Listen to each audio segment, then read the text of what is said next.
Hi friends, welcome back to my channel. ఈరోజు మీకు ఈ సీరియల్లో ఏం జరిగిందో తెలుసుకోవాలి అనుకుంటున్నారా? అయితే వెంటనే మనం సీరియల్లోకి వెళ్ళిపోదాం. ఇక మిథునకి నల్లపూసల కార్యక్రమం కోసం అన్నీ సిద్ధం చేస్తారు. మిథునని పీటల మీద కూర్చోపెడతారు.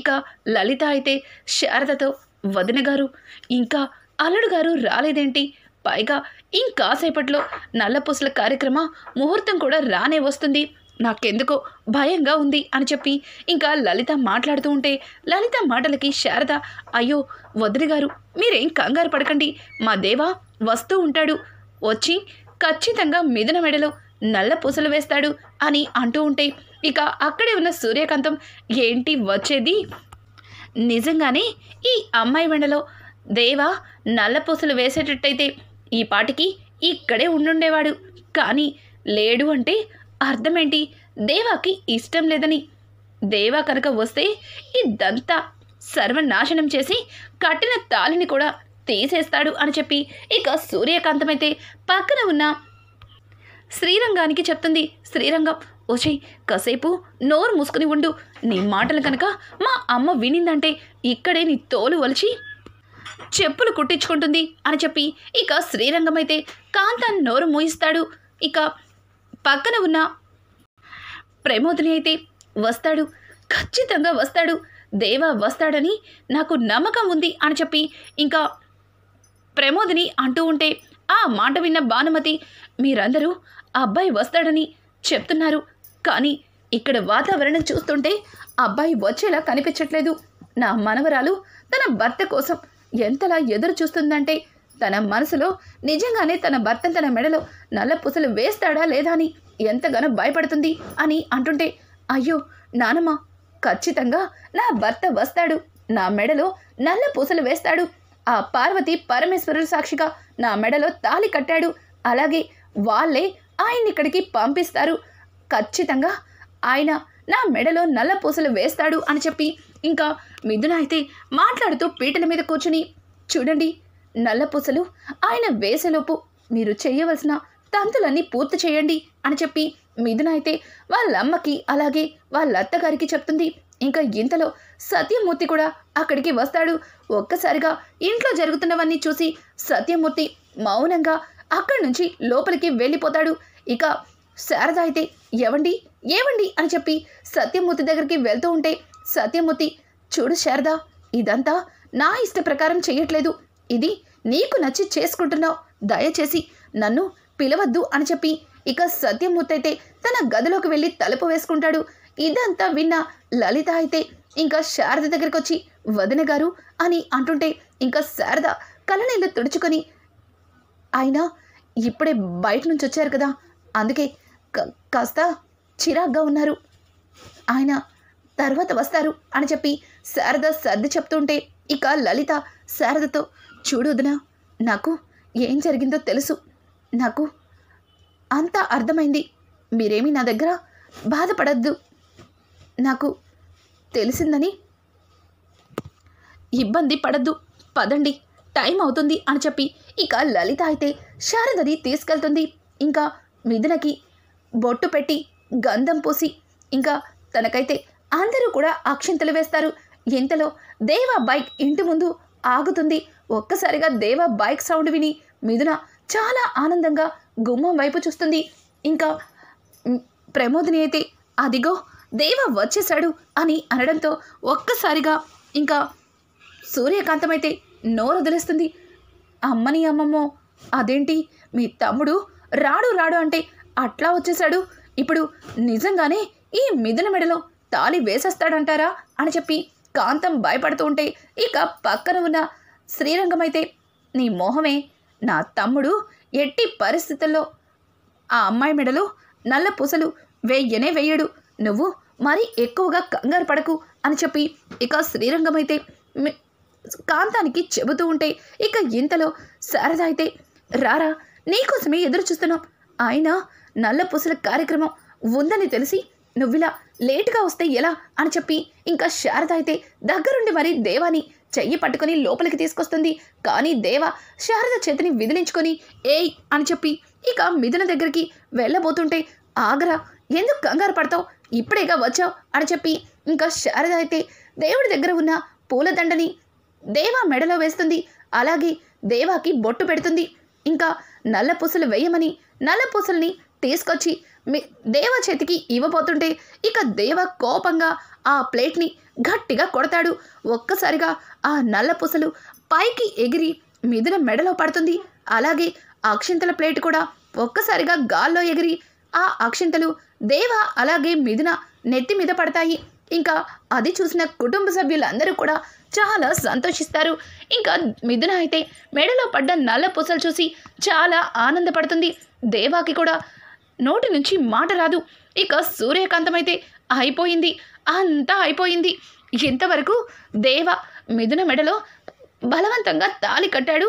అది పెళ్ళే కాదని ఏదేదో మాట్లాడాను. ఇక ఈ నల్ల పూసలతో వాళ్ళిద్దరూ శాశ్వతంగా భార్యాభర్తలు అయిపోయారు. ఇక ఆ మిథున ఈ ఇంటికి చిన్న కోడలిగా నాకు మొగుడిగా ఈ ఇంట్లోనే ఉంటుంది అని చెప్పి ఇంకా సూర్యకాంతమైతే భయపడుతూ ఉంటుంది. కానీ మిథున అయితే నల్ల పూసల్ని చూసి కళ్ళకద్దుకొని ఇక చాలా సంతోషంగా దేవ కాలని నమస్కరించుకోబోతుంది. దేవ ఒక్కసారిగా వెనక్కి జరిగి ఏయ్ ఏంటి దంతా అని అంటుంటే, ఏంటా ఒకప్పుడు ఆ పార్వతి పరమేశ్వరుల సన్నిధిలో నా మెడలో నా ఇష్టం లేకుండా బలవంతంగా తాళి కట్టావు. ఆ తాళికి కట్టుబడి నువ్వే భర్తవని నీ వెనక 7 అడుగులు వేస్తూ ఈ ఇంట్లో అడుగు పెట్టాను. కానీ ఈ ఇంట్లో నన్నెవ్వరూ కూడా కోడలిగా అంగీకరించలేదు, ఆఖరికి నీతో సహా.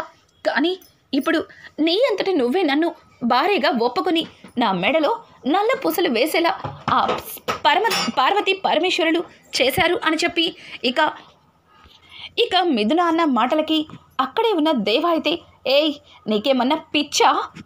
ఆ రోజేదో నీ మెడలో బలవంతంగా తాళి కట్టానని ఆ రోజు నుంచి ఈ రోజు వరకు నాకు నరకం చూపించావు. ఇప్పుడు ఈ నల్ల పూసలు అసలు ఇదంతా చూస్తుంటే నాకు ఒళ్ళు మండిపోతుంది. నీ అన్నేమో నిన్ను ఈ నల్ల పూసలు జరగకూడదని నన్ను చంపాలని ప్రయత్నించాడు. నువ్వేమో నేనే భర్త, నేనే అన్ని అంటూ ఇదిగో సతీ సావిత్రిలాగా పెద్ద మాటలు మాట్లాడుతున్నావు. అసలు ఇదంతా వచ్చింది ఈ మెడలో ఉన్న ఈ తాళి వల్లే. దీన్ని తీసేస్తే అన్నీ అయిపోతాయి అని చెప్పి ఇక దేవ అయితే మిథున మెడలో తాళిని బలవంతంగా తీయబోతాడు. ఒక్కసారిగా చుట్టూ ఉన్న వాళ్ళందరూ, రేయ్ దేవా ఏమైందిరా, నీకు పిచ్చి పట్టిందా? వదులురా వదులు. ఇంతకు ముందంటే నువ్వు ఆ అమ్మాయి మెడలో బలవంతంగా తాళి కట్టావు. కానీ ఇప్పుడు ఆ దేవుడి ఆజ్ఞ లేనిదే తన మెడలో నల్ల పూసలు వేయగలిగావా? చెప్పు, ఎందుకురా ఇదంతా? వదలరా అని చెప్పి ఇంకా శారద అలాగే లలిత అందరూ కూడా దేవాకి నచ్చ చెప్పడానికి ప్రయత్నిస్తుంటారు. కానీ దేవ అదేది వినిపించుకోకుండా మిథున మెడలో బలవంతంగా తాళిని తీయబోతూ ఉంటే ఒక్కసారిగా సత్యమూర్తి దేవ చెంప చెల్లు మనిపిస్తాడు. ఇక దేవాకి నోటి నుంచి మాట రాదు. నానా అని అంటుంటే, ఛీ సిగ్గు లేదా నీకు? ఆ అమ్మాయి మెడలో తాళి కట్టేటప్పుడే ఇవన్నీ నువ్వు ఆలోచించి ఉండాల్సింది. అయినా ఒక ఆడపిల్ల మెడలో కట్టిన తాళిని తీయటానికి నీకు సిగ్గనిపించట్లేదా?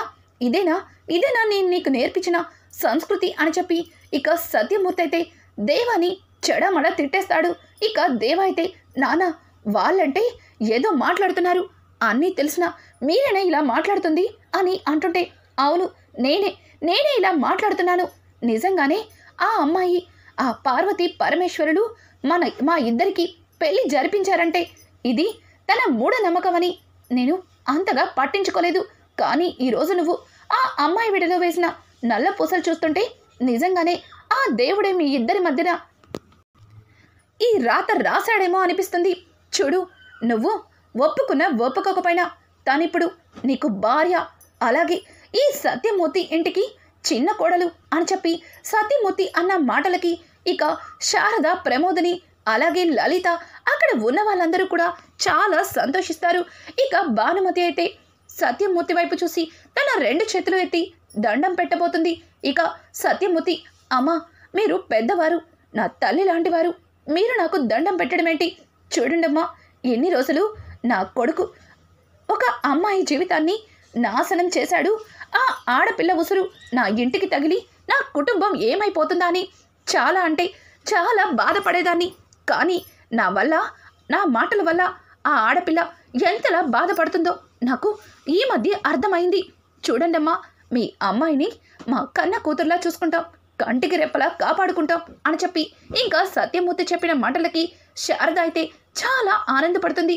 ఏమండి, ఇవన్నీ నిజంగా మీరేనా అంటుంది అని అంటుంటే, అవును అవును శారద, నువ్వు ఈ అమ్మాయి గురించి చెప్తూ ఉంటే శారద ఎందుకు ఇట్లా ప్రవర్తిస్తుందో నాకు అర్థం కాలేదు. అసలు శారదకి ఏమైంది అని చెప్పి ఎంతగానో ఆలోచించేవాడిని. కానీ జరిగినవన్నీ చూస్తుంటే వాళ్ళిద్దరికీ ఆ పై వాళ్ళే ముడివేశారు అనిపిస్తుంది అని అంటుంటే, అయ్యో నాన్న, మీరు కూడా అమ్మలా మాట్లాడతారేంటి? ఇదంతా ఈ అమ్మాయి మెడలో కట్టిన ఈ తాళి వల్లే. దీన్ని తీసేస్తే ఇట్లాంటివేవీ ఉండవు. అసలు అసలు ఏం జరిగిందో తెలుసా వీళ్ళన్నా అని అంటుంటే, ఛీ, నోరు మొయ్యరా, నువ్వు చక్కగా ఉంటే వాళ్ళన్న నిన్నేం చేస్తాడు? అయినా ఆడపిల్ల మీద చేయి చేసుకోవద్దని నీకింతకు ముందు చెప్పాను. ఎందుకు ఎందుకు ఇలా ప్రవర్తిస్తున్నావు అని చెప్పి ఇక సత్యమూర్తి అయితే దేవాని చెడమడ తిట్టేసి అక్కడి నుంచి లోపలికి వెళ్ళిపోతాడు. ఇక మిథున అయితే, చూసావుగా నేను నీకు ముందు నుంచి చెప్తానే ఉన్నాను. చూసావుగా, మనిద్దరికీ మధ్యలో ఉన్న ఈ బంధం ఆ పార్వతి పరమేశ్వరులే వేశారని చెప్తే నువ్వు నన్ను నమ్మేవాడివి కాదు. కానీ ఈరోజు ఈ నల్ల పూసలతో నీకు కూడా నమ్మకం వచ్చుంటుందిగా అని చెప్పి ఇక మిథున అయితే దేవత అంటుంటే, ఏయ్, ఇష్టం లేకుండా తాళి కట్టాను, నా ప్రమేయం లేకుండా నీ మెడలో నల్ల పూసలు వేశాను, అంత మాత్రాన నువ్వు ఈ దేవగాడి భార్యనైపోయారని తెగ సంబరపడిపోకు. చూడు, ఈ దేవగాడి గుండె ఒక బండరాయి, దాన్ని ఎవ్వరూ కూడా తాకలేరు. ఈ దేవ ఒంటరిగానే ఉంటాడు అని చెప్పి ఇక అక్కడి నుంచి దేవ పైకి వెళ్ళిపోతాడు. దేవ మాటలు విన్న మిథున చెల్లెలు అలంకృతి అయితే, అక్క, బావేంటక్క అట్లా మాట్లాడుతున్నారు? బావగారి మాటలు వింటుంటే నాకు భయం వేస్తుంది. ఇంట్లో అచ్చం నాన్నగారిలాగే బావగారు కూడా మాట్లాడుతున్నారు అని అంటుంటే ఇంకా మిథున అయితే, చూడు అలంకృతి, నువ్వు ఆయన మాటలనేమి పట్టించుకోవద్దు. మీ బావగారి కోపం చిరుగాలి లాంటిది, ఇలా వచ్చి అలా వెళ్ళిపోతుంది. నువ్వేం కంగారు పడకు అని చెప్పి ఇక బామ్మగారి దగ్గరికి వెళ్ళి, నానమ్మ, నువ్వు కోరుకున్నట్టు ఆయన చేతులతో నా మెడలో నల్ల పూసలు వేశారు, ఇప్పుడు నీకు సంతోషమేనా అని చెప్పి ఇంకా వాళ్ళ బామ్మగారిని అడగడంతో బామ్మగారైతే చాలా సంతోషిస్తారు. చూడమ్మా, నీ భర్త మనసేంటో నీకు బాగా తెలుసు. నువ్వు నీ భర్త కలిసి సంతోషంగా పిల్ల పాపలతో ఉండాలని చెప్పి ఇంకా పెద్దావిడైతే మిథునని దీవిస్తుంటుంది. ఇంకా శారద అయితే మిథునని దగ్గరికి తీసుకొని ముద్దు పెట్టుకుంటుంది. ఇక ప్రమోదిని సూర్యకాంతం దగ్గరికి వెళ్ళి, ఏంటి కాంతం, నోట్లో దోమలు దూరతాయి, కాస్త నోరు మూస్తావా, లేకపోతే అందరూ నిన్నే విచిత్రంగా చూస్తారు అని చెప్పడంతో ఒక్కసారిగా సూర్యకాంతం నోరు మూసేస్తుంది. ఇంకా పక్కన ఉన్న శ్రీరంగం, అదేంటే దేవా ఈ అమ్మాయి మెడలో నల్ల పూసలు వెయ్యడు అనుకుంటే ఇట్లా జరిగింది. నువ్వన్నది నిజమే. ఇప్పుడు దేవా ఈ అమ్మాయి మెడలో నల్ల పూసలు వేశాడు అంటే ఇక ఈ అమ్మాయి ఈ ఇంటి కోడలైనట్టే కదా అని అంటుంటే, మీకు పిచ్చి పట్టిందా? ఆ అమ్మాయిని మీ నాన్నగారు కూడా కోడలిగా ఒప్పేసుకున్నారు. ఇంకా నీకు అర్థం కాలేదా? మళ్ళీ నాతో చెప్పించుకోవాలనుకుంటున్నావా అని చెప్పి సూర్యకాంతమైతే ఇసురుగా శ్రీరంగాన్ని తోసేసి అక్కడి నుంచి వెళ్ళిపోతుంది. శ్రీరంగం గుమ్మానికి గుద్దుకొని, దీనికి సంతోషం వచ్చినా కోపం వచ్చినా నేనే బలవుతున్నాను అని చెప్పి తను కూడా అక్కడి నుంచి వెళ్ళిపోతాడు. ఇక ఆనంద్ అయితే ప్రమోదిని దగ్గరకు వచ్చి, ప్రమోదిని, నిజంగానే మన దేవ ఆ అమ్మాయి మెడలో నల్ల పూసలు వేయటం చాలా సంతోషంగా అనిపిస్తుంది. ఇంత మంచి కోడలు మన ఇంటికి రావడం నిజంగా మనం అదృష్టవంతులమే అని చెప్పి ఆనంద్ అయితే ఇక ప్రమోదినితో అంటుంటే, ప్రమోదిని కూడా అవునండి అని చెప్పి సంతోషంగా నవ్వుతూ ఉంటుంది. ఇంకా మిథున అయితే అక్షింతలు తీసుకొని సత్యమూర్తి దగ్గరికి వెళ్తుంది. సత్యమూర్తికి అక్షింతలు వేసి, మావయ్య గారండి, నన్ను దీవించండి అని అంటూ ఉంటే ఇక సత్యమూర్తి మిథున తల మీద అక్షింతలు వేసి, పిల్ల పాపలతో సంతోషంగా ఉండాలి అని చెప్పి ఇంకా మిథునని పైకి లేపుతాడు. ఇక మిథున అయితే చాలా ఎమోషనల్గా సత్యమూర్తిని హక్ చేసుకుంటుంది. ఛీ, ఏంటమ్మా ఇదంతా, ఇంతకుముందు నిన్ను ఇంటి నుంచి ఎట్లా పంపించేయాలని ఆలోచించేవాణ్ణి. కానీ నీలాంటి కోడలు రావడం నిజంగా మేము చేసుకున్న అదృష్టమని ఇప్పుడు అనిపిస్తుంది. వాడిలో మార్పు రావాలి. వాడు నువ్వు సంతోషంగా ఉండాలి. అదే నాకు సంతోషం.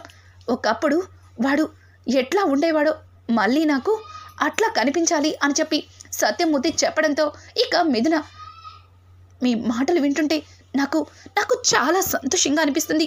మీరు కోరుకున్నట్టే మళ్ళీ ఆయనలో మార్పు తీసుకొస్తాను.